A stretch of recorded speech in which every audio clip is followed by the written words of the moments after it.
देखिए, मजदूरों के कुछ लेकर विषयों पर जो भारत सरकार द्वारा 44 से 4 कोड कानून में तब्दील करने किया गया है, इसका विरोध पीएफआई फंड काटकर जो हमारे मजदूरों को दिया नहीं जाता है, और जो जैसे सहारा का पैसा हुआ कि हम देंगे, उसी तरह मनरेगा जैसे हमारा जो सबसे बड़ा आया उसमें 500 रुपया प्रति मजदूरों को देने के प्रतिदिन के लिए हमारा डिमांड रहेगा। श्रम न्याय यात्रा के तहत हम लोग एक अपने पूरे देश में हमारे हर प्रदेश के प्रदेश अध्यक्ष ये यात्रा शुरू करेंगे। एक जगह हम इकट्ठा होकर ये मजदूरों के बात को एक हम बद्दी में 2 अक्टूबर को इस बात को रखेंगे। हमारा सब यात्रा शुरू हो जाएगा आज से। ये राजीव गांधी के सद्भावना दिवस पर 20 तारीख को कल श्रद्धांजलि देकर हमारे सारे भारतीय राष्ट्रीय मजदूर कांग्रेस महासंघ के पदाधिकारी जो हमारे छठे वर्ष का ये वार्षिक सम्मेलन था, यह देश के कानून व्यवस्था में जिस तरह से संविधान बदलने का निरंतर काम चल रहा है, उस तरह से मजदूरों के साथ भी धोखा दिया जा रहा है। तो किसान पहले 3 काले कानून से परेशान थे, हमारा 44 कानून था उसको 4 में तब्दील किया जा रहा। बहुत सारे सरकार की बदलती बड़े पूंजीपतियों को अपने साथियों को मजबूत करने, इंडस्ट्रीज को मजबूत करने के इंडस्ट्रीज नए नहीं लगाए जा रहे हैं, उनको बेचा जा रहा है। कल कारखाने कोरोना काल में 3300 फैक्ट्रियां बंद पड़ी हुई है, उनका जीएसटी अगर माफ कर दिया जाए, फैक्ट्री खुल जाता, गरीबों को जीने खाने का, संगठित कामगारों को एक रास्ता मिलता। आप देखे होंगे कोरोना काल में पथ से पैदल जाके लाखों मजदूर मर गए, लेकिन भारत सरकार श्रम मजदूर मंत्रालय से हम आंकड़ा मांगते रह गए, दिया नहीं गया।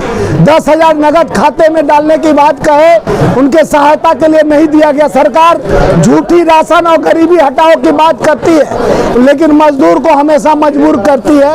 आज कई मुद्दों पे बात करते हुए देश के उस सबसे निचले जो सबको ऊंचाई देता है, अपने नीचे रहता है, वो मजदूर है। जो किसान है, पेट भरता है, सबको IAS IPS और नेता बनाता है, और मजदूर है जो महल कारखाने फैक्ट्रियां बनाता है, वो खून से अपने देश को सींचता है, कोई पसीना से सींचता है। तो देश के इस व्यवस्था को जिस तरह से कमजोर करने के सरकार के मंसूबे हैं, हमारे नेता राहुल गांधी जी निरंतर LOP बनने के बाद श्रमिक, किसान, मजदूर, मोची सबके पास जाकर जन की समस्या, जिस तरह से भारत जोड़ो न्याय यात्रा में कन्याकुमारी से कश्मीर और मणिपुर से महाराष्ट्र तक तय कर उन्होंने जनता की बात जानने, नब्ज टटोलने का काम किया। आज भी वो किसान के खेत में जाते हैं तो मोची के दुकान में जाते हैं, बाइक बनाने वाले कुली के पास कुली की समस्या, और लोको पायलट, जिस तरह से रेल की दुर्घटना निरंतर 9 जून के बाद कहते आतंकवाद मुक्त कर दिया। पहले कश्मीर में था, अब जम्मू में 17 जवान शहादत हो गए। जिस तरह से एक किसान को और जवान को और मजदूर को मजबूर करने वाली सरकार, हम लोग कहते थे जय जवान जय किसान, अब जवान भी परेशान, किसान भी परेशान, मजदूर भी परेशान। ये परेशानी सभी गरीबों के लिए है, लेकिन उसका मौज कौन उड़ा रहा है? जो हमारे जीएसटी और टैक्स के पैसे से चूस कर उनको 18 लाख करोड़ माफ कर दिया जाता है।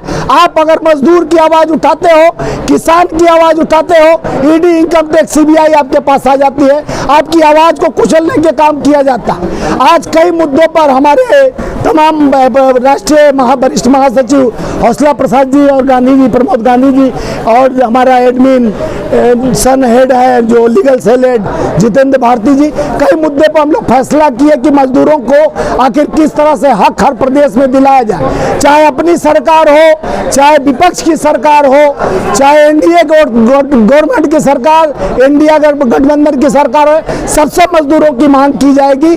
उनको हक पहले से दिलाते आए हम लोग, अभी भी उनके हक पूरा मिलने तक हमारी लड़ाई श्रम न्याय यात्रा के तहत चलते रहेगा।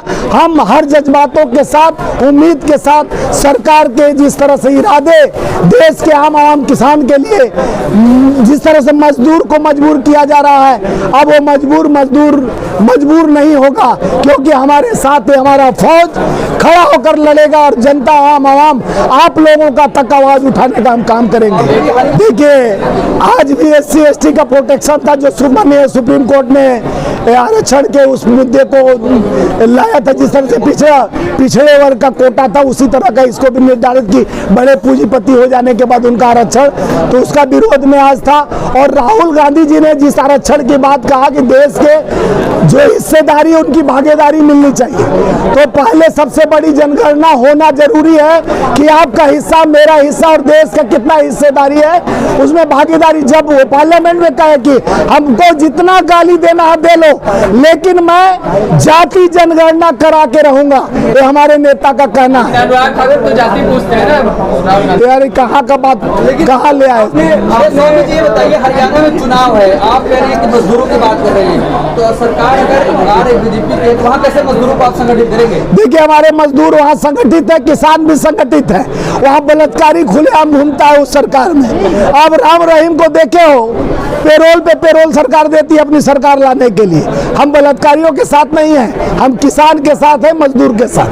सर, आपने उदित राज पर एक मतलब बयान जारी किया था, आपने दिया था और हमला बोला, आप ही की पार्टी के नेता है वो। देखिए, उदित राज जी हमारे बढ़ते हुए ताकत में कांग्रेसी हूँ, 35 साल से मेरा रिकॉर्ड देख लो। मैं आईसीसी और पीसीसी डेलीगेट भी हूँ, और उसके बाद मैं 35 साल से हर अधिवेशन कांग्रेस का यूथ एनएसयूआई के अध्यक्ष से साथ, आज भारतीय राष्ट्रीय मजदूर कांग्रेस इंटक महासंघ का जो हमने गठन किया, पूरे 22 राज्यों में मेरा संगठन तैयार हो गया, तो उसको डर हो गया। हम जाति की राजनीति नहीं, वो परिसमन एक चलाता है अपने एक जाति का, हम तो तमाम जाति और मजदूर एक मेरा जात है उसका राजनीति करते हैं। उसके लिए हमारा वो कहाँ गया सर्टिफिकेट, उसके लिए भी आपको दिखाइए मेरा सर्टिफिकेट। उसके लिए ये देखिए, हम सुप्रीम कोर्ट से, अरे हम कोर्ट से जीते हुए ऑर्डर है, ये ऑर्डर को आप लोग जूम कर दीजिए। ये ऑर्डर में ऑल इंडिया काम करने के, ऑल इंडिया बेसिस हमको ऑर्डर दिया गया है काम करने के लिए, और ये मेरा सर्टिफिकेट है, इंडियन नेशनल ट्रेड्स यूनियन, इसका शॉर्ट नेम इंटक होता है, फेडरेशन, और हिंदी में भारतीय राष्ट्रीय मजदूर कांग्रेस लिखा है। इसको जूम करके दिखाइए, ताकि वैसे जो बैठे हुए जो भी विषण बन के हमारे कांग्रेस को भारतीय जनता पार्टी के दलाल जो है, उसको भारतीय जनता पार्टी का हम दलाल घोषित करते हैं। उदित राज भारतीय जनता पार्टी का दलाल है रहेगा। सर, उनके एक्शन होगा, उसमें हम लोग एक्शन लेंगे, क्योंकि हमारा रजिस्टर्ड यूनियन है, और इस यूनियन को चलाने के लिए किसी का हिम्मत नहीं है रोक सकता है। हम मजदूरों की बात करने के लिए यूनियन चलाते हैं, ये हमारा संगठित यूनियन है, संगठित यूनियन है।